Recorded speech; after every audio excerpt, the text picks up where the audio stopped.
বাইরে তখন প্রলয়ঙ্করী ঝড়। টিনের চালে শিলাবৃষ্টির শব্দ যেন হাজার হাজার মৃত মানুষের নখের আঁচড়। চৌধুরীদের পুরলো জমিদার বাড়িটা আজ যেন জীবন্ত হয়ে উঠেছে। প্রতিটি বিম, প্রতিটি দেওয়াল আর্তনাদ করছে। অনির্বাণ ঘরের মাঝখানে একা বসেছিল। বিদ্যুৎ নেই কয়েক ঘন্টা হলো। সম্বল শুধু একটা টিমটিমে হ্যারিকেন, যার আলোয় দেওয়ালের চুনবালি খসা পলেস্তারাগুলোকে মনে হচ্ছিল কোনো কুষ্ঠরোগের গায়ের চামড়া। সম্পত্তির ভাগ বুঝে নিতে সে এসেছিল, কিন্তু মনে হচ্ছে এই অভিশপ্ত বাড়িটাই তাকে গ্রাস করতে চাইছে। হঠাৎ এক ভ্যাপসা পচা গন্ধ তার নাকে এলো, পুরনো রক্ত আর ভেজা মাটির গন্ধ। গন্ধটা তাকে টানতে টানতে নিয়ে গেল চিলেকোঠার ঘরে। সেখানে কোণায় পড়েছিল এক বিশাল লোহার সিন্দুক। তালাটা মরচে ধরে প্রায় খসে পড়েছে। অনির্বাণ এক লাথি মারতেই সেটা ভেঙে গেল। সিন্দুকের ভেতর লাল মখমলে মোড়ানো ছিল একটি ছেনি। জিনিসটা প্রাচীন, হাতলটা কালো হাড় দিয়ে তৈরি আর ফলাটা ভোঁতা। তাতে লেগে আছে কালচে রক্তের দাগ। পাশে জীর্ণ কাগজে লেখা, নিখুঁত হতে চাইলে মানবিকতাকে চেঁচে ফেলতে হয়। অনির্বাণ ছেনিটা হাতে তুলে নিল। হাড়ের হাতলটা আশ্চর্যজনকভাবে গরম, যেন ধুকপুক করছে, জীবন্ত। হঠাৎ চিলেকোঠার নিস্তব্ধতা ভেঙে তার মাথার ভেতর একটা ভেজা মাংস ছিঁড়ে যাবার মতো শব্দ হলো। তার বাঁ হাতটা যেন অন্য কারো নির্দেশে ছেনিটা ওপরে তুলে ধরল। এ কি! অনির্বাণ ভয়ে চিৎকার করে উঠল। সে হাত থেকে ছেনিটা ফেলে দিতে চাইল, কিন্তু তার আঙুলগুলো যেন মৃতদেহের শক্তিমত্তায় হাড়ের হাতলটা আঁকড়ে ধরে আছে। হ্যারিকেনটা দপ করে নিভে গেল, আবার জ্বলে উঠল। সেই আধো অন্ধকারে ভাঙা আয়নায় নিজের মুখ দেখল অনির্বাণ। তার মনে হলো তার মুখটা বড্ড মোটা, বড্ড বেশি মাংস, বড্ড বেশি চামড়ার আস্তরণ। এটাকে ভাস্কর্য বানাও, খুলিটা বের করে আনো, খুলিটাই ধ্রুব সত্য। না না! অনির্বাণ চিৎকার করে উঠল।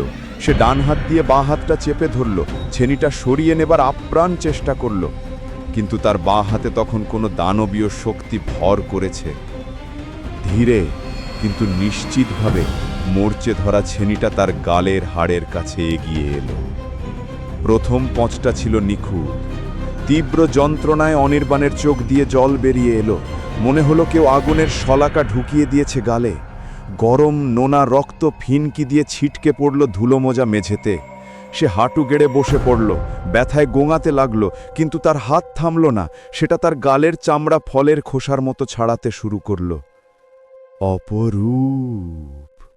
সেই অশরীরী কণ্ঠস্বর তৃপ্তির সাথে বলল, আরও চোখগুলো আসল সত্য দেখতে বাধা দিচ্ছে। দয়া করো, থাম, আমাকে ছেড়ে দে। অনির্বাণ মেঝেতে গড়াগড়ি খেতে লাগলো। সে তার বাঁ হাতটা মেঝের উপর সজোরে আছাড় মারল, যাতে হাড় ভেঙে হাতটা অচল হয়ে যায়। কড়মড় করে শব্দ হলো। তার রেডিয়াস হাড় ভেঙে চামড়া ভেদ করে বেরিয়ে এলো, সাদা আর ধারালো। কিন্তু পেশিগুলো থামল না।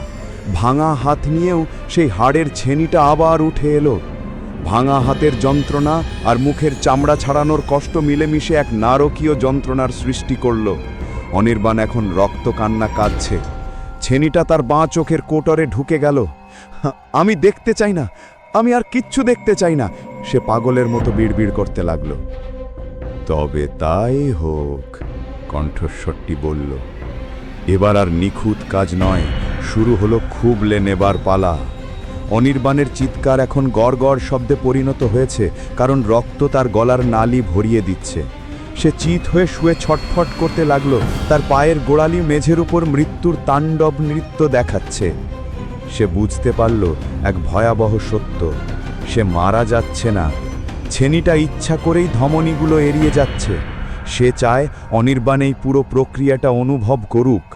যতক্ষণ না শিল্পকর্ম শেষ হয়, তার মুক্তি নেই। যখন ছেনিটা তার ঠোঁট চেঁচে ফেলতে শুরু করল, যাতে চিরকালের মতো একটা হাড়ের হাসি ফুটে ওঠে, তখন অনির্বাণের মস্তিষ্ক আর সহ্য করতে পারল না। সে পুরোপুরি পাগল হয়ে গেল। সে হাসতে শুরু করল, এক বিভৎস বুদবুদ ওঠা হাসি, যা মাংস ছেঁড়ার শব্দের সাথে একাকার হয়ে গেল। সে হাসছে আর নিজের মুখ নিজেই খুবলে নিচ্ছে। বাইরে বাজ পড়ছে, আর সেই আলোয় দেখা যাচ্ছে এক মানুষ নিজেকে তিলে তিলে দানবে পরিণত করছে সেই শতবর্ষে অভিশপ্ত বাড়ির চিলে কোঠায়। 3 দিন পর যখন গ্রামের লোকেরা তাকে খুঁজে পেল, তখন ঝড় থেমে গেছে। অনির্বাণ ঘরের মাঝখানে বসেছিল। চারপাশের মেঝে জমাট বাঁধা কালচে রক্তে ভেসে যাচ্ছে। তার মুখ বলে কিছু নেই, পুরোটা চেঁচে ফেলা হয়েছে, হাড়গুলো সাদা চকচক করছে, একেবারে পরিষ্কার। কিন্তু আশ্চর্যের বিষয়, সেই ছেনিটা পরিষ্কার। সেটা মখমলের কাপড়ের ওপর রাখা, তাতে এক ফোঁটাও রক্ত নেই। আর অনির্বাণ, সে এখনো শ্বাস নিচ্ছে, এবং সেই মাংসহীন উন্মুক্ত দাঁতের পাটি দিয়ে সে তখনও হাসছে।